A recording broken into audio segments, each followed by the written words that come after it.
अगला विषय हमारा है गति का ग्राफीय प्रदर्शन, ग्राफिकल रिप्रेजेंटेशन ऑफ मोशन। इसमें अलग अलग प्रकार के ग्राफ देखेंगे जिसके द्वारा हम कुछ निष्कर्ष पर पहुंच सकते हैं।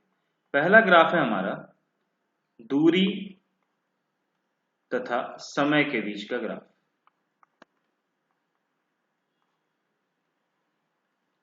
चलिए देखते हैं।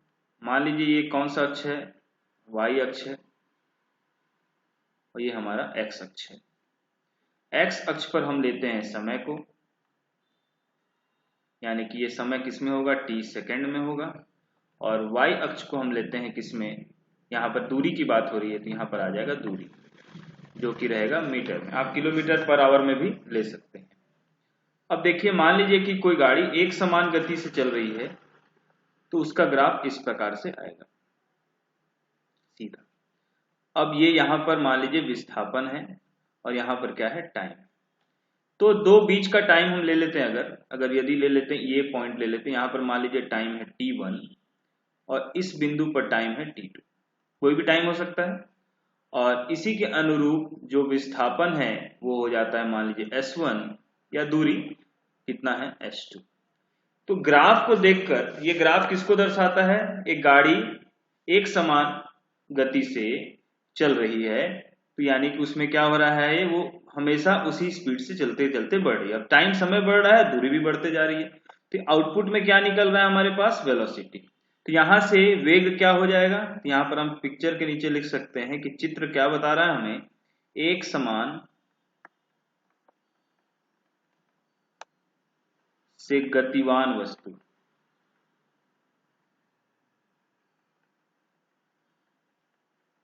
ठीक है।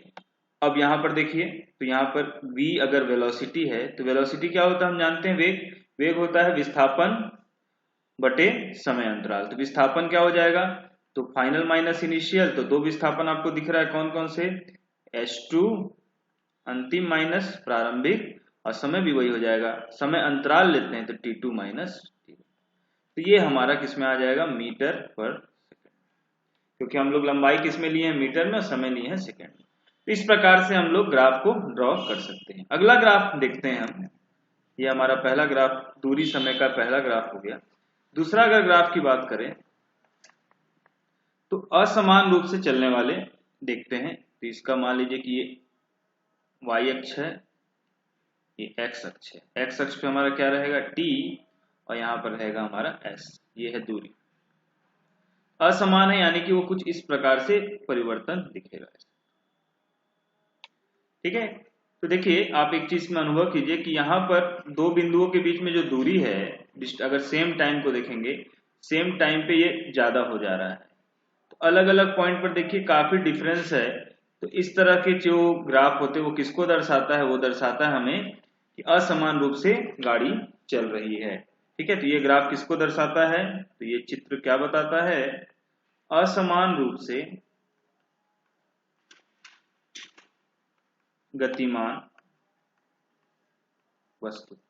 तो हर एक बिंदु का औसत निकालकर हम कुल उसमें इसकी औसत वेग निकाल सकते हैं।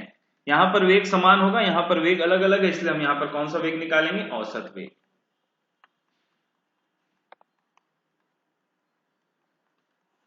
ठीक है, आगे बढ़ते हैं।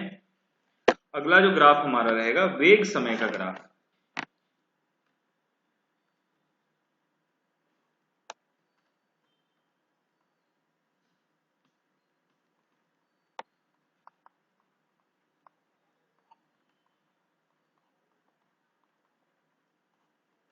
ठीक है, वेलोसिटी टाइम ग्राफ।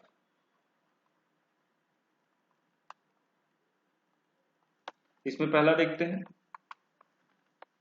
ये हमारा x अक्ष है, y अक्ष है, ये x अक्ष है। क्योंकि हमेशा हम पॉजिटिव में ही कंसीडर करते हैं, इसको देख लीजिए। मान लीजिए कि ये स्पीड, दो टाइम ले लेते हैं, यहाँ पर कुछ टाइम बटा हुआ है।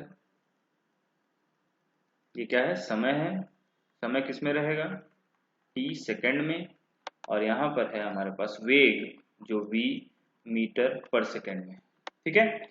अब मान लीजिए कि एक समान वेलोसिटी से चल रहा है, एक समान से चल रहा है, यानी कि मान लीजिए कि शुरुआत यहां से शुरू हुई और वो एक समान गति से चले जा रहा है, इसकी चाल समान है।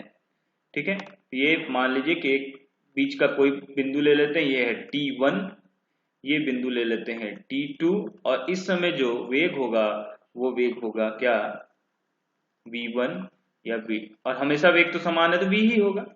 तो मैं पॉइंट मान लेता हूं इसको A, ये B, और ये हो गया C और D। तो इस प्रकार के ग्राफ से हम कैसे विस्थापन को निकालेंगे। तो विस्थापन S क्या हो जाएगा विस्थापन, तो याद रखिएगा जो इस जहां के बीच का निकाल रहे हैं उस क्षेत्र का क्षेत्रफल अगर हम निकाल लेते हैं तो हम विस्थापन को निकाल सकते हैं, क्योंकि distance equal to speed into time. तो यहाँ पर क्या आ जाएगा, ये लिख सकते हैं हम, ये AC है, A है,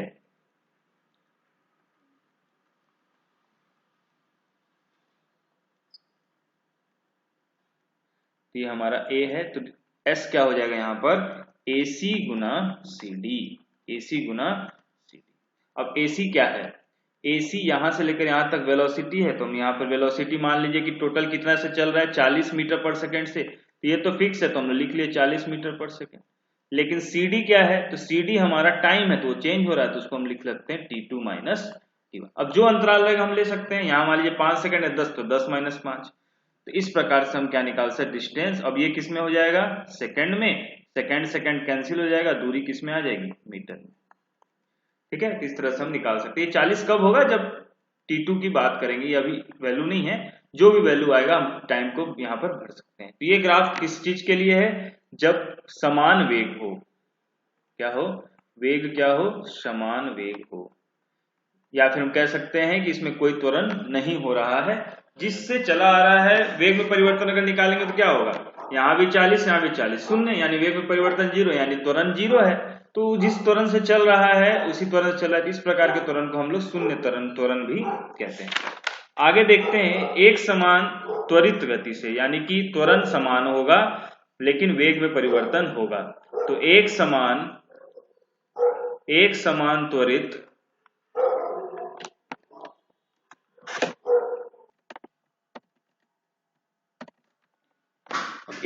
त्वरित देखते हैं, यहां त्वरण है लेकिन समान त्वरण है। त्वरित गति से गतिमान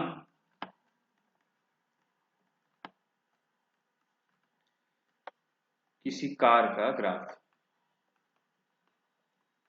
या किसी वस्तु का ग्राफ, तो ये हमारा हो जाएगा y अक्ष, ये हमारा क्या हो गया x अक्ष। यहाँ देख लीजिए, मान लीजिए 5 है, 10, 15, 20, और यहाँ पर जो भी मान, ये ग्राफ इस प्रकार से चला। दो के बीच में अगर हम लेते हैं, किसके किसके बीच में, 10 और 20 के बीच में अगर हमको निकालना है, तो इस पॉइंट को मान लेते हैं A, ये मान लेते हैं B, और ये यहाँ पर आ जाएगा C, ये D, और ये E। तो हमें इन दोनों पॉइंट के बीच का निकालना है, किसके, 10 और 20 के अंतर के बीच में। तो ये किसका है, यहाँ पर ये वेग है, और नीचे क्या है, समय है। तो इसमें क्या होगा, तो यहाँ पर याद रखिएगा जो विस्थापन होगा वो क्या होगा, ABCDE, ये जो एरिया दिख रहा है, ये क्षेत्र जो दिख रहा है, इस क्षेत्र का हमको क्या निकालना होगा, इस क्षेत्र का हमको क्षेत्रफल निकालना पड़ेगा। क्षेत्रफल निकालेंगे वही उसका क्या होगा, विस्थापन होगा। तो क्षेत्रफल निकालने के लिए अब इसको दो भाग में बांट देंगे, तो दो रीजन हो जाएगा, एक नीचे वाला रीजन ये वाला, और एक रीजन ये हो जाएगा। तो नीचे वाला रीजन का क्या हो जाएगा, AB into BC, length into breadth, लंबाई गुने चौड़ाई, और ये तो एक राइट एंगल ट्रायंगल है, इसका हो जाता है हाफ, इसका क्या हो जाएगा, बेस यानी कि आधार AD, और इंटू क्या हो जाएगा, गुने इसका लंब। तो यहां से हम इसको निकाल सकते हैं। तो ये हो जाएगा formula AB into BC plus half AD into D। इस प्रकार से हम S को निकाल सकते हैं, जब त्वरित कैसा त्वरण रहेगा, एक समान त्वरण रहेगा। आगे देखते हैं, जब वेग में गिरावट आए एक समान गति से, ये वेग है और ये यहाँ पर क्या आ जाएगा, समय।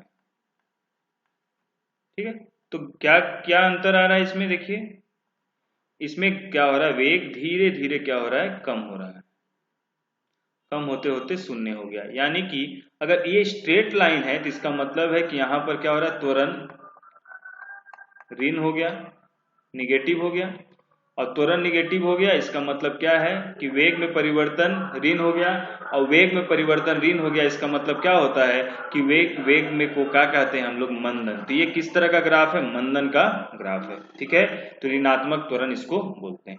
ठीक है, अगला ग्राफ देखते हैं। जब त्वरण असमान हो, त्वरण क्या हो, असमान हो, तो यहाँ देखिए त्वरण को असमान दिखाते हैं। तो त्वरण असमान है यानी कि वेग में क्या हो रहा है, बहुत ज्यादा परिवर्तन हो रहा है। तो वेग में परिवर्तन हो रहा है, तो किस प्रकार से वेग में परिवर्तन होता है उसको देखिए। मान लीजिए ग्राफ ऐसा आ रहा है, ये गया, फिर कम हो गया, फिर बढ़ा, फिर कम हुआ, फिर जाकर वो 0 हो गया। तो इस तरह के जो ग्राफ होते हैं ये क्या है, वेग, और ये क्या है, समय। इस तरह के जो ग्राफ होते हैं जिसमें ऊपर नीचे, इसे हम लोग कहते हैं असमान त्वरित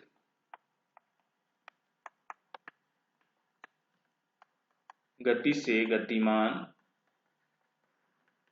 वस्तु।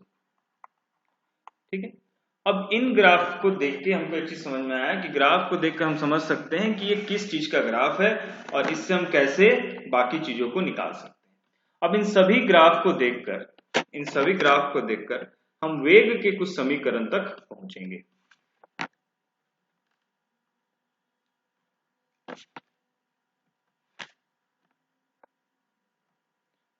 वेग के समीकरण,